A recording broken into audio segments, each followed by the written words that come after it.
தேர்தல் ஆணையம் என்பது ஒன்றிய அரசு, பிரதமர் நரேந்திர மோடி அவர்கள், பாஜக ஆட்சியாளர்கள் என்ன சொல்றாங்களோ அதனுடைய கைப்பாவையை தான் தேர்தல் ஆணையம். பீகார் ஆகட்டும், ஹரியானா ஆகட்டும், மகாராஷ்டிரா ஆகட்டும், டெல்லி ஆகட்டும், எல்லா தேர்தலையும் தொடர்ந்து தவறுதலா தான் செஞ்சுட்டு வராங்க.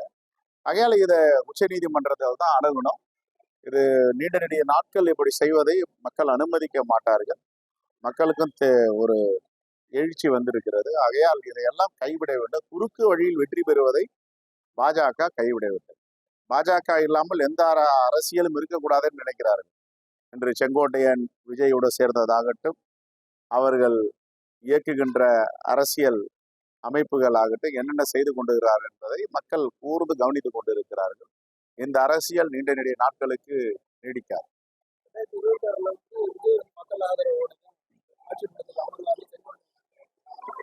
ஒருபோதும் ஆட்சியை பிடிக்க முடியாது. இந்தியா கூட்டணி வலிமையாக இருக்கிறது. இந்தியா கூட்டணி தலைமை தாங்குகின்ற தமிழ்நாட்டில் மாண்புமிகு முதலமைச்சர் தளபதி அவர்கள் கடந்த தேர்தலை விட இந்த தேர்தலில் பெருவாரியான வெற்றி பெற்று 200 தொகுதிக்கு மேல் வெற்றி பெற்று முதலமைச்சராக அமருவார். இந்தியா கூட்டணி என்பது ஒரு வலிமையான கூட்டணி.